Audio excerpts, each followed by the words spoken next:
ఆసక్తి ఉంటే ఏ శక్తి మనల్ని ఆపలేదు. ఈ డైలాగ్ నేను చాలా స్టేజ్ల మీద చాలాసార్లు చెప్పడం జరిగింది. ఎందుకు సార్ నవ్వుతుండ్రు అని మీరు అనుకోవచ్చు మనసులో.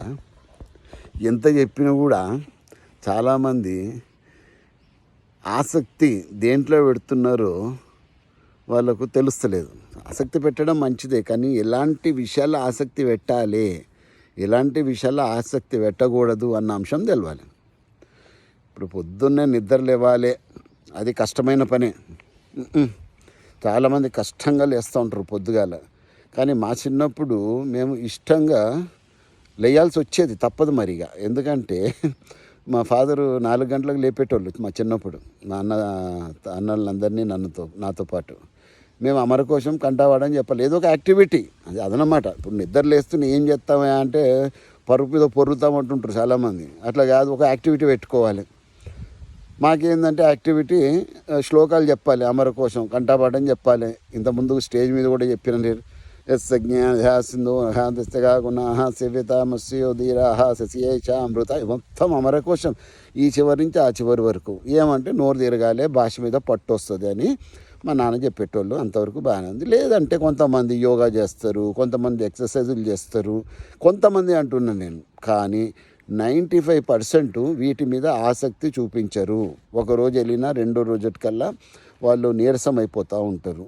ఇట్లా జరగడం వల్ల ఏమవుతుందంటే మంచి అలవాట్లకి మనము దూరం అయిపోతూ ఉన్నాము.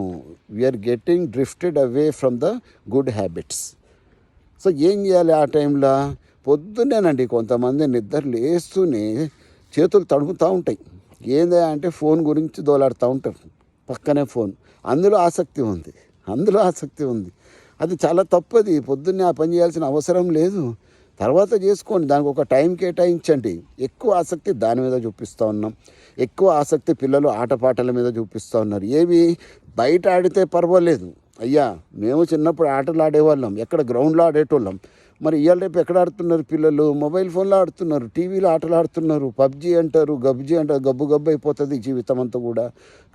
ఎంతమంది అడిక్ట్ అయిపోతూ ఉన్నారు, పిచ్చోళ్ళు అయిపోతూ ఉన్నారు, మైండ్ వికసించట్లేదు, రకరకాల రోగాల బారిన పడుతూ ఉన్నారు. చదువు అంటుతలేదు, చదివినా కూడా గుర్తుండట్లేదు. ఎందుకు గుర్తుంటుంది? నీ యొక్క ఆసక్తి అంతా కూడా పనికి మళ్ళీ అంశాల్లో ఉంది.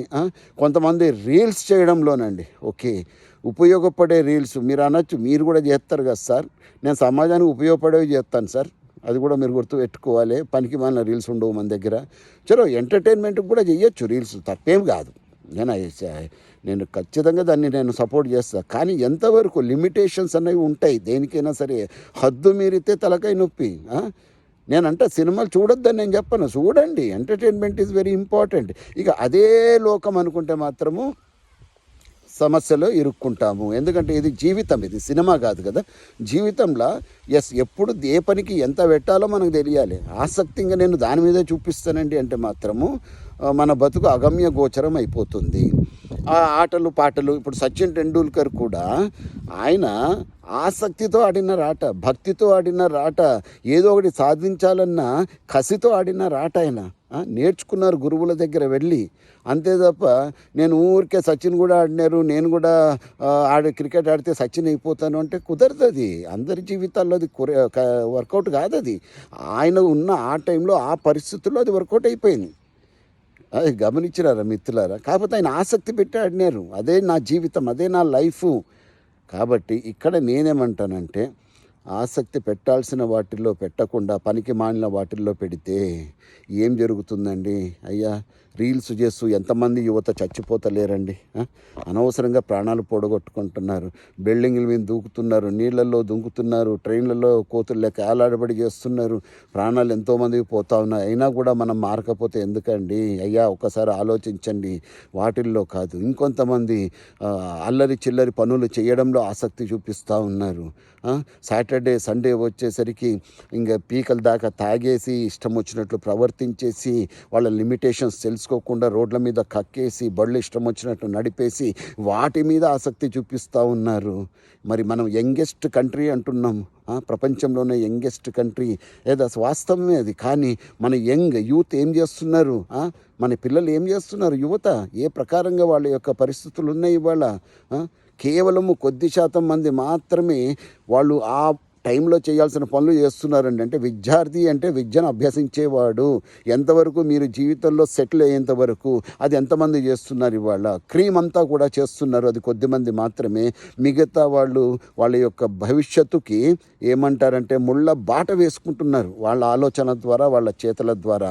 వాటి మీద కాదు నాన్న మనం ఆసక్తి పెట్టవలసింది, నీ భవిష్యత్తు మీద పెట్టు. నీ సినిమా నువ్వే తీయి. ఒక సినిమా మనం ఎంతో ఆసక్తిగా చూస్తూ ఉంటాము, కానీ ఆ సినిమా వెనుక ఎంత కష్టం ఉంటుందండి. కొన్ని వందల మంది నిద్రాహారాలు మానేసి రాత్రింబవళ్ళు షూటింగ్ చేస్తే ఆ డైరెక్టర్ గారు కష్టపడతారు, డాన్స్ చేసేవాళ్ళు కష్టపడతారు, ఫైట్ మాస్టర్లు కష్టపడతారు, ఎంతో డబ్బు ప్రొడ్యూసర్ గారు పెడతారు. అయ్యా, ఆ తర్వాత ప్రజలు నిర్ణయిస్తారు అది హిట్టా ఫట్టా అనేసి. ఇవాళ ఏమాత్రం సినిమాలు హిట్ అవుతున్నాయి తెలిసిందే. కానీ ఇప్పుడు నేనేం చెప్తున్నానంటే, మనది కూడా ఒక సినిమానే మన జీవితం. మనం 70 బతుకుతామా, 80 ఏళ్ళ, 90 ఏళ్ళ పక్కన పెడదాం, కానీ అందరూ కూడా స్క్రిప్ట్ రాయాల్సిందే. ఆ సినిమాకి ప్రొడ్యూసరు నువ్వే, డైరెక్టరు నువ్వే, హీరో నువ్వే, హీరోయిన్ నువ్వే, వాట్ ఎవర్ అన్నీ నువ్వేనన్నా. ఇప్పుడు ఆ సినిమాకి ఒక టైటిల్ పెడదాము, నా జీవితం అన్న టైటిల్ పెట్టుకుందాం. నా జీవితం అన్న టైటిల్ అంటే నీ సినిమా హిట్ అవ్వాలా, ఫట్ అవ్వాలా? 5 ఏళ్ల తర్వాత, 10 ఏళ్ల తర్వాత ఆలోచించు. సూపర్ డూపర్ హిట్ కావాలి అంటే ఆసక్తి దేంట్లో పెట్టాలి అన్న విషయం నీకు తెలుసుండాలి. నీ చదువే నీ ఆసక్తి అయ్యి ఉండాలి. ఎస్, నీ ఆరోగ్యమే నీ ఆసక్తి అయ్యి ఉండాలి. నీ భవిష్యత్తే నీ ఆసక్తి అయ్యి ఉండాలి. మీ అమ్మ నాన్నల గౌరవమే నీ ఆసక్తి అయ్యి ఉండాలి. ఈ దేశ గౌరవమే నీ ఆసక్తి అయ్యి ఉండాలి. ఎస్, సర్వే జనా సుఖినో భవంతు అన్నదే నీ ఆసక్తి అయ్యి ఉండాలి. అప్పుడు నీ జీవితానికి ఎదురుండదు, తిరుగుండదు. అంతే తప్ప నేనేం చేసినా నడుస్తుంది, నన్నెవరు అడ్డేసేది, అమ్మ నాన్నను కేర్ చేయకుండా, చదువు చెప్పే గురువులను కేర్ చేయకుండా, మంచి చెప్పే హితులను అంటే స్నేహితులను మనం కేర్ చేయకుండా ఇష్టానుసారంగా ప్రవర్తిస్తే ఏం జరుగుతుందండి? పెళ్ళైన వాళ్ళకు కూడా నేను చెప్తున్నాను, నీ ఇష్టానుసారంగా నువ్వు ఉంటే నా భార్య మాట నేను వినను, నా భర్త మాట నేను వినను, పిల్లలు మా అమ్మ నాన్న మాట మేము వినము, తల్లిదండ్రులు పిల్లల మాట మేం వినము అని అందరూ పోటీ పడి గుంతలు దొవ్వుకుంటుంటే ఎవరి సంసారం నాశనం అయిపోతుందండి? మీ కుటుంబమే వీధిన పడుతుంది.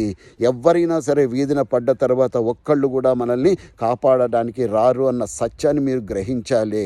ఇది సినిమా కాదు, జీవితం. అందుకే ఇంత కఠినంగా చెప్తున్నాను, మీ మీద ప్రేమతో చెప్తున్నాను నాన్న. ఎంతోమంది ఈ ఉదయం నాకు కాల్ వచ్చింది, దాంతో నేను కొద్దిగా ఈ విషయం మీద మాట్లాడాలి అన్న ఉద్దేశంతో చెప్తున్నాను. ఎందుకంటే ఒక్కసారి లేట్ అయిపోయినాక, పరిస్థితులు చేయి దాటినాక మనం ఏమీ కూడా చెయ్యలేము. అబ్బా అలా చేసుంటే బాగుండు కదా. ఇంగ్లీష్లో ఒక మాట ఉంది, you cannot go back and change bad beginning, but you can always start now and create a beautiful ending for your life. నిన్నటి వరకు ఏం చేసావో మర్చిపోనన్నా, ఇవాల్టి నుంచి నూతనంగా ఆలోచించడం స్టార్ట్ చెయ్యి. నూతన ఆలోచనలు, నూతన ఐడియాస్, నూతన లక్ష్యాలు, నూతన కళలు, ప్రతిదీ కూడా నూతనంగా ఆలోచన చేయడం మొదలు పెడితే ఎస్, నీ ఆసక్తి అన్నది సరైన వాటిల్లో పెడతావు. అప్పుడు నీ జీవితం అన్నది సుఖమయం అవుతుంది. సుఖంగా బ్రతుకుదాము, హాయిగా బ్రతుకుదాము, సంతోషంగా బ్రతుకుదాము, ఆరోగ్యంగా బ్రతుకుదాము. ఎందుకండి లేనిపోని కష్టాలు తెచ్చిపెట్టుకోవడం? తవ్వి మరి తెచ్చిపెట్టుకోవాల్సిన అవసరం లేదు. అనుభవంతో చెప్తున్న మాటలు దయచేసి మీరందరూ కూడా వినండి.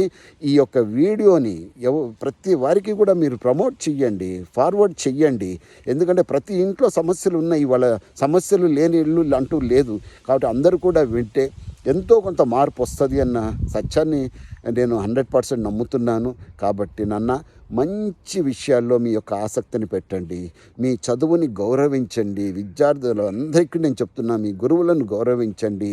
మంచి విషయాలన్నింటినీ కూడా గౌరవించి ఆసక్తితో ఏదో ఒక సాధించాలి అని ఒక మంచి క్యూరియాసిటీతో, ఆ ప్రేమతో, గౌరవంతో మీరు ముందుకు వెళ్ళారు అంటే ఖచ్చితంగా ఇవాళ కాకపోతే రేపు సక్సెస్ వస్తుంది. మీరు 10 సార్లు పడ్డా 11 సార్లు వేస్తారు, 100 సార్లు పడితే 101వ సార్లు వేస్తారు. ఇది జీవిత సత్యం, నేను చెప్తున్నాను. సో మీరందరూ కూడా చల్లగా ఉండాలి. ఆ సర్వేశ్వరుడి యొక్క కృప మీ మీద కంప్లీట్గా ఉండాలనేసి మనస్ఫూర్తిగా కోరుకుంటున్నాను. May God bless you with good health, wealth and loads of happiness. Survey జనా సుఖినో భవంతు. జై భారత్, జై Hind. Signing off, Venugopal Lakshmipuram from Gothenburg, Sweden.